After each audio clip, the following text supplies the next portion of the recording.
નમસ્કાર દર્શક મિત્રો, પીટીએન સાથે હું રૂપલ ઠક્કર. એક નજર આજના મુખ્ય સમાચાર પર.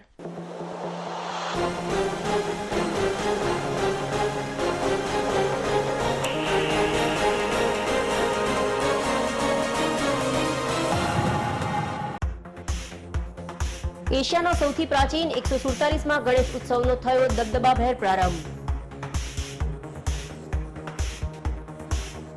શાસ્ત્રોક્ત વિધિ વિધાનથી ગણેશજીની નીકળી વાજતે ગાજતે પાલખી યાત્રા.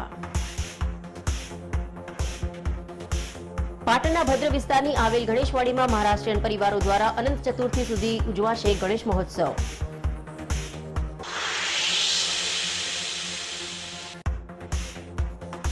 જૈન ધર્મના મહાપર્વ ગણાતા પર્વાધિરાજ પર્યુષણની થઈ પૂર્ણાહુતિ.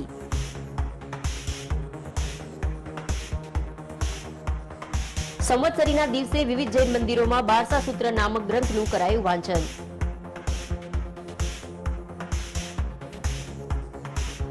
જૈન સમાજના લોકોએ એકબીજાને પાઠવ્યા બિછાવી દુકડમ.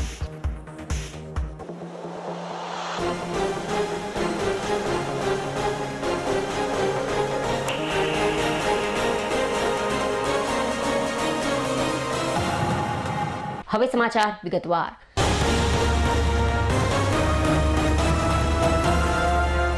સમગ્ર ભારત વર્ષમાં ગણેશ મહોત્સવની શરૂઆત લોકમાન્ય તિલકે કરી હતી. ત્યારે સૌપ્રથમ ગણેશ મહોત્સવની શરૂઆત આજથી 146 વર્ષ પૂર્વે ઐતિહાસિક પાટણ નગરી ખાતે તેનો પ્રારંભ થયો હતો, જે પરંપરા આજે પણ મહારાષ્ટ્રીયન પરિવારો દ્વારા અકબંધ રાખવામાં આવી છે.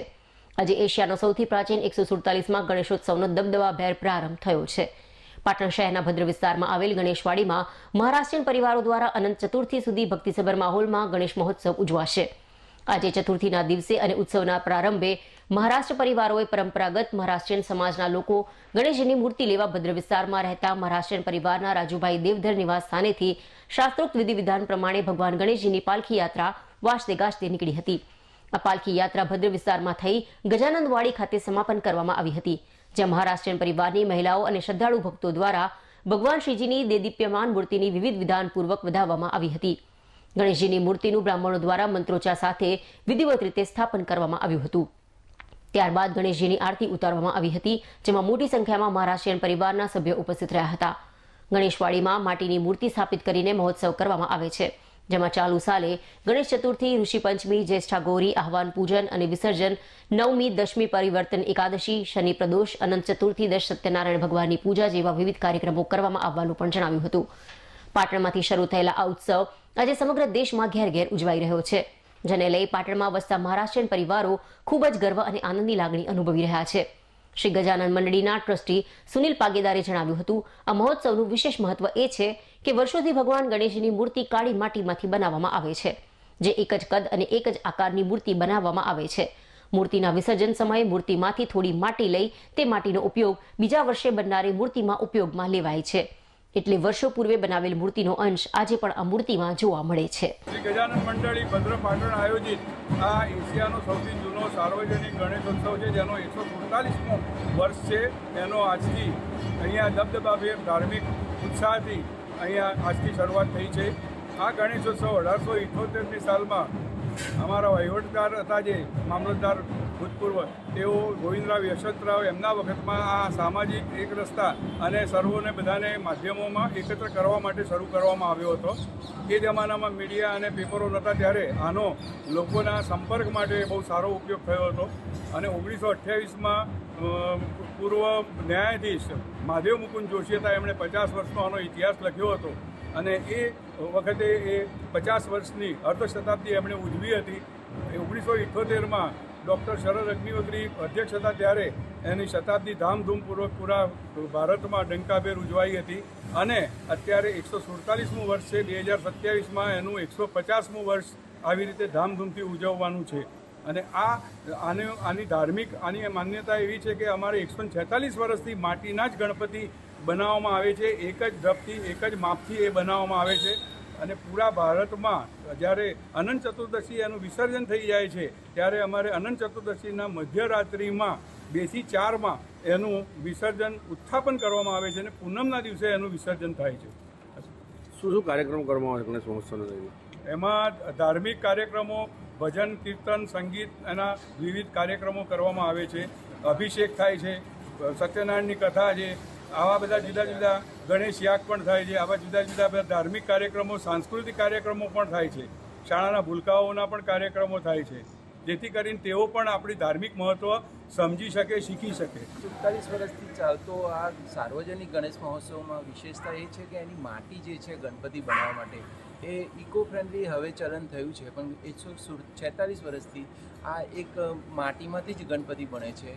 અને આ માટી જે આ વખતે ગણપતિ બન્યા એનું વિસર્જન થશે ત્યારે એ માટીના રજકણો લઈ જે પાટલા ઉપર સ્થાપિત ગણપતિ છે એ પાટલા ઉપર માટી ચોટેલી રહે જ છે, તો એ માટી ફરીથી નેક્સ્ટ ટાઈમ ગણપતિ જ્યારે બનશે ત્યારે એની અંદર એનું મિશ્રણ કરીને ફરીથી ગણપતિની મૂર્તિ એક ધાર્મિક વિધિ પ્રમાણે એ ગણપતિના અથર્વશીર્ષ બોલીને એની મૂર્તિકાર વડોદરા ખાતે કમલાકર બાપટ અને મહસ્કર રવિ મહસ્કર આ બે જણા બનાવે છે. અત્યારે વર્ષો પહેલાં મારા દાદા બાબુરાવ મોરેશ્વર દેવધર એ બનાવતા હતા.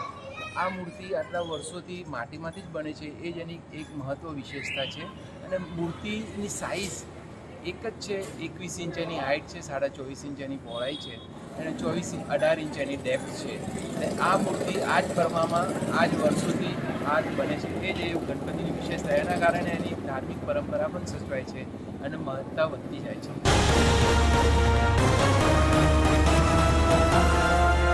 પાટણ મામલતદાર કચેરીની પાછળ આવેલા ગણપતિ દાદાનું સ્થાનક ગાયકવાડ સમયમાં બનાવવામાં આવ્યું હતું.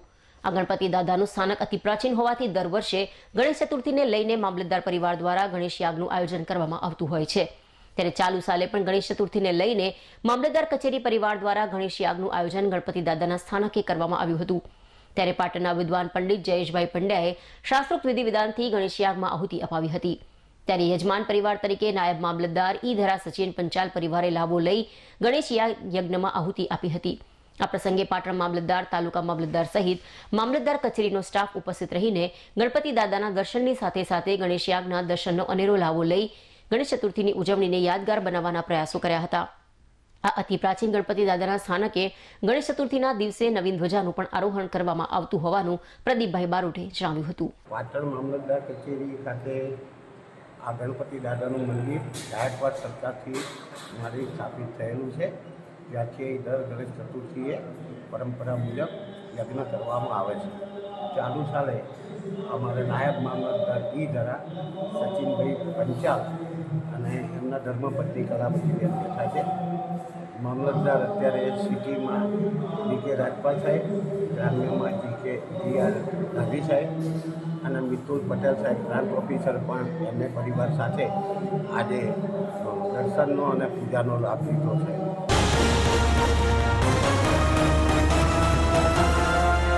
પાટણ શહેરના આયુષ ટાઉનશીપની સામે રોડ સાઈડે બાપાનો ઓટલો તરીકે સુંદર જગ્યા વયસ્ક નાગરિકો માટે બનાવાઈ છે, જ્યાં વિવિધ ગામોમાંથી આવીને આસપાસની સોસાયટીઓમાં રહેતા નિવૃત્ત લોકો અને વડીલો દરરોજ સવાર સાંજ બેસી પોતાનો સમય આનંદથી પસાર કરે છે. એમનું માનવું છે કે નિવૃત્તિ પછી મોજથી જીવન જીવીને પ્રવૃત્તિમાં રહેવું એનું નામ જ જીવન છે. આ વડીલો સમૂહમાં આનંદ માણીને તેમનો નિવૃત્તિનો સમય પ્રવૃત્તિમય રીતે પસાર કરે છે, જેમાં દરરોજ ચા પાણી, અઠવાડિયે નાસ્તો અને મહિને એકાદ વાર સમૂહમાં ભોજનનો કાર્યક્રમ કરીને ભજન, ભોજન અને આનંદ સાથે બાળકની જેમ નિવૃત્તિ પછીનું તેમનું જીવન પસાર કરે છે. તે અંતર્ગત વિવિધ વિભાગોમાંથી નિવૃત્ત થયેલા અધિકારીઓ, કર્મચારીઓ, વેપારીઓ અને સિનિયર સિટીઝન્સ વડીલોનું સ્નેહ મિલન અને ભોજન સમારંભ આજે સવારે હાંસાપુર રોડ પર આવેલા ગોડાઉનની બાજુમાં ખેતરોના હરિયાળા વાતાવરણમાં યોજાયું હતું. પૂર્વ ફાર્માસિસ્ટ બી.એન. પટેલ અને તેમની સમગ્ર ટીમ દ્વારા સમયાંતરે આવા કાર્યક્રમો યોજાય છે. બાપાનો ઓટલો જગ્યા ખાતે તમામ સિનિયર સિટીઝન એકત્ર થાય છે અને દરરોજ સવાર સાંજ ગરમા ગરમ ચાની ચુસ્કીઓ, અઠવાડિયે એકવાર ગરમ ગરમ ગોટા અને મનપસંદ નાસ્તો અને મહિને એકવાર સમૂહમાં જુદી જુદી જગ્યાએ કરે છે. ભગુભાઈ, મનુભાઈ અને રોહિતભાઈએ આ સુંદર પ્રવૃત્તિની શરૂઆત કરી હતી, જે આજે પણ છેલ્લા 2 વર્ષથી નિયમિત ચાલી રહી છે અને સૌ વડીલો ઉત્સાહભેર તેમાં જોડાઈ રહ્યા છે અને જીવનના ઢળતી ઉંમરના દિવસોમાં અનેરા ઉમંગ ઉત્સાહથી જીવન જીવી રહ્યા હોવાનું બી.એન. પટેલે જણાવ્યું હતું. અમારી સોસાયટી આયુષ, મલ્હાર અને વગેરે સોસાયટીઓના જે નિવૃત્તો છે 60 વર્ષથી મોટી ઉંમરના, એમને એક નાનકડો આયુષની સામે બોકડા ગોઠવીને એક બાપાનો ઓટલો બનાવ્યો છે. એ બાપાના ઓટલામાં જે સૌથી વધુમાં વધુ ફાળો હોય તો અમારા ભગુભાઈ આયુષવાળા છે એમનો છે અને એમણે શરૂઆત કરી હતી છેલ્લા 1.5 વર્ષથી. તો આજે દર અઠવાડિયે અમે ત્યાં કોઈ પણ પ્રકારે દાન નિવૃત્તોમાંથી એક જણ તૈયાર થાય તો દર અઠવાડિયે નાસ્તો અને મહિનામાં એક વખત ભોજન એ રીતે દરેકે જુદી જુદી જગ્યાએ રાખીએ છીએ. આમ નિવૃત્ત થયા પછી અમને બધાને એવું નથી લાગતું કે અમે નિવૃત્ત છીએ. બાળપણ જેમ જીવતા હતા એવી રીતે બધા નિવૃત્તો બાળપણની જેમ આનંદ માહોલ અને સવાર અને સોજ 2 ટાઈમ ચા એમ છેલ્લા 1.5 વર્ષથી આ પ્રવૃત્તિ ચાલે છે.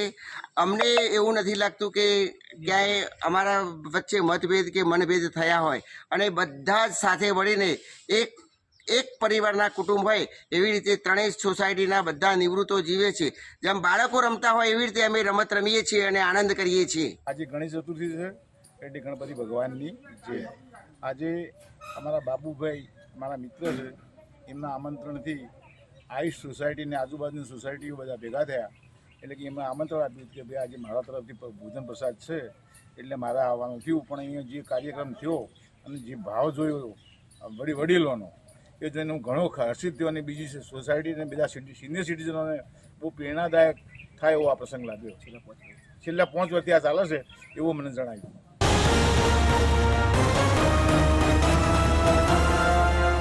પાટણ શહેરમાં દર વર્ષે ગણેશ ચતુર્થીનો મહાત્મ્ય વધતા મોહલ્લા પોળો સોસાયટીઓ સહિત વિવિધ કોમ્પ્લેક્સો ખાતે શ્રીજીને વાજતે ગાજતે લાવી તેઓની પધરામણી કરવામાં આવતી હોય છે.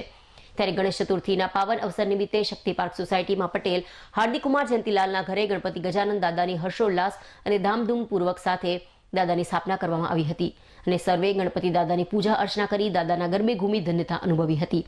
શ્રીજીની સ્થાપના કરાયા બાદ તમામ સોસાયટીના રહીશોની હાજરીમાં ગણપતિની આરતી ઉતારવામાં આવી હતી અને તેઓનું પૂજન અર્ચન કરી ગણેશ ચતુર્થીને યાદગાર બનાવવાના પ્રયાસો પણ હાથ ધરવામાં આવ્યા હતા.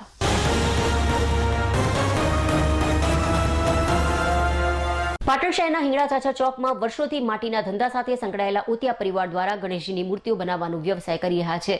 ત્યારે ગણેશ ચોથને લઈને ભાવિક ભક્તો પોતાની સોસાયટીઓમાં ગણેશજીને લેવા ઢોલ નગારાના નાદ સાથે આવી પહોંચ્યા હતા અને ગણપતિ બાપા મોરિયાના નાદ સાથે ગણપતિની મૂર્તિની ખરીદી કરી વાજતે ગાજતે પોતાના વિસ્તારોમાં શ્રીજીને લઈ જતા જોવા મળ્યા હતા. ત્યારે પાટણ શહેરના જૂનાગંજ બજારમાં રહેતા શુભમ દુર્ગા પ્રસાદ જોશીના નિવાસસ્થાને છેલ્લા 40 વર્ષથી શ્રીજીની સ્થાપના કરવામાં આવી હતી. જે અન્વયે ચાલુ સાલે પણ ગણપતિ દાદાની વાજતે ગાજતે હિંગળા ચાચા ચોકથી લાવવામાં આવ્યા હતા અને પોતાના નિવાસસ્થાને શ્રીજીને વધાવી તેઓની સ્થાપના કરવામાં આવી હતી. ત્યારબાદ તેઓનું પૂજન અર્ચન અને આરતી કરી ગણેશ ચોથની અનોખી ઉજવણી કરવામાં આવી હોવાનું શુભમ જોશીએ જણાવ્યું હતું. આજ રોજ ગણેશ ચતુર્થી પર્વ નિમિત્તે છેલ્લા 40 વર્ષથી અમારા નિવાસસ્થાન ઉપર અમે 10 દિવસીય ગણેશજીની સ્થાપના કરીએ છીએ.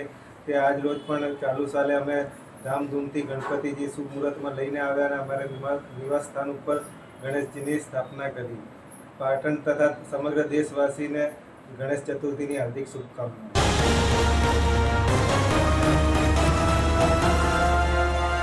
પાટણ જિલ્લા સહિત શહેરમાં ગણેશ ચોથને લઈને ઠેર ઠેર ગણપતિ દાદાના સ્થાનકોએ ભાવિક ભક્તો દ્વારા વિવિધ ધાર્મિક કાર્યક્રમનું આયોજન કરવામાં આવ્યું હતું. ત્યારે પાટણ શહેરના હિંગળા ચાચા ચોકમાં આવેલ ગણપતિની પોળમાં બિરાજમાન સિદ્ધિવિનાયક ગણપતિ દાદાનું અતિ પ્રાચીન સ્થાનક આવેલું છે અને આ સિદ્ધિવિનાયક ગણપતિ દાદાના સ્થાનકે ગણેશ ચતુર્થીને લઈને વિવિધ ધાર્મિક કાર્યક્રમોનું આયોજન કરવામાં આવ્યું હતું.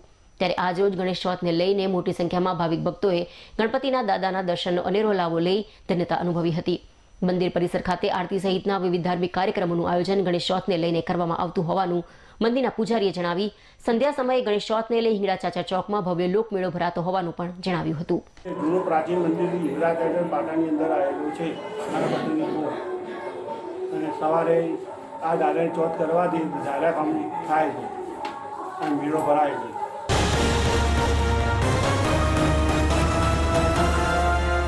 જૈન ધર્મના મહાપર્વ ગણાતા પર્વાધિરાજ પર્યુષણની આજે પૂર્ણાહુતિ થઈ છે.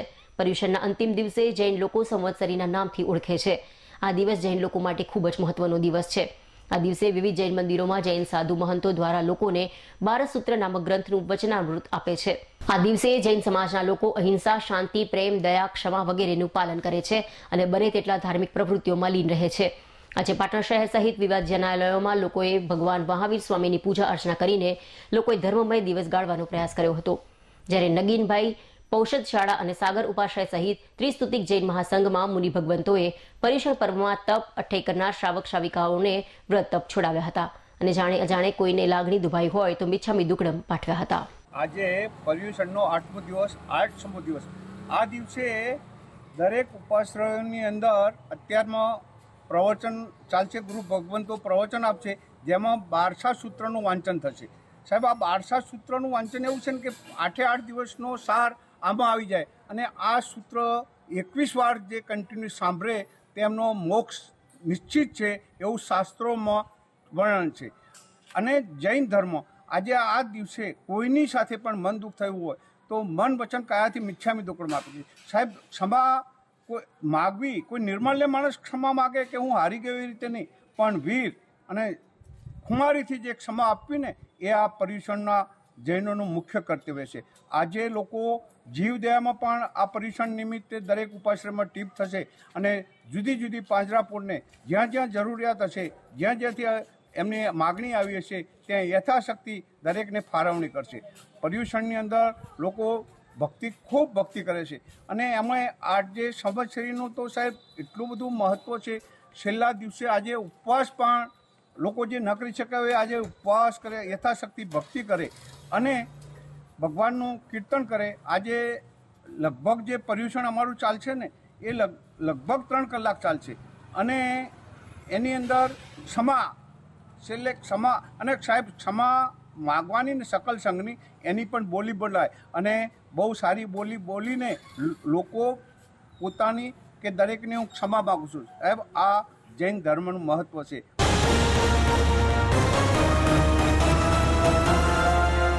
સમાચાર પૂર્ણ કરતા પહેલા આજના મુખ્ય સમાચાર પર ફરી એક નજર.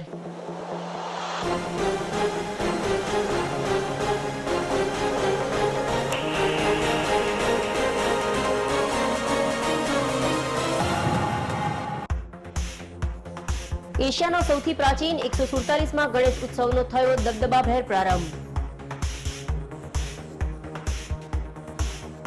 શાસ્ત્રોક્ત વિધિ વિધાનથી ગણેશજીની નીકળી વાજતે ગાજતે પાલકી યાત્રા. પાટણના ભદ્ર વિસ્તારની આવેલ ગણેશવાડીમાં મહારાષ્ટ્રીયન પરિવારો દ્વારા અનંત ચતુર્થી સુધી ઉજવાશે ગણેશ મહોત્સવ.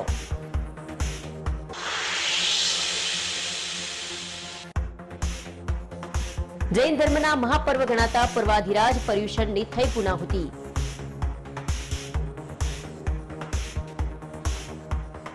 સંવત્સરીના દિવસે વિવિધ જૈન મંદિરોમાં 12 સૂત્ર નામક ગ્રંથનું કરાયું વાંચન.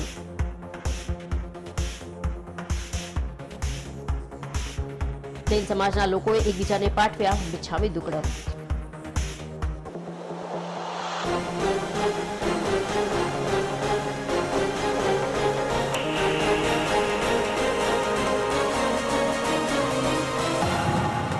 આ સાથે આજનું સમાચાર બુલેટિન અહીં સમાપ્ત કરીએ. રજા આપશો. નમસ્કાર.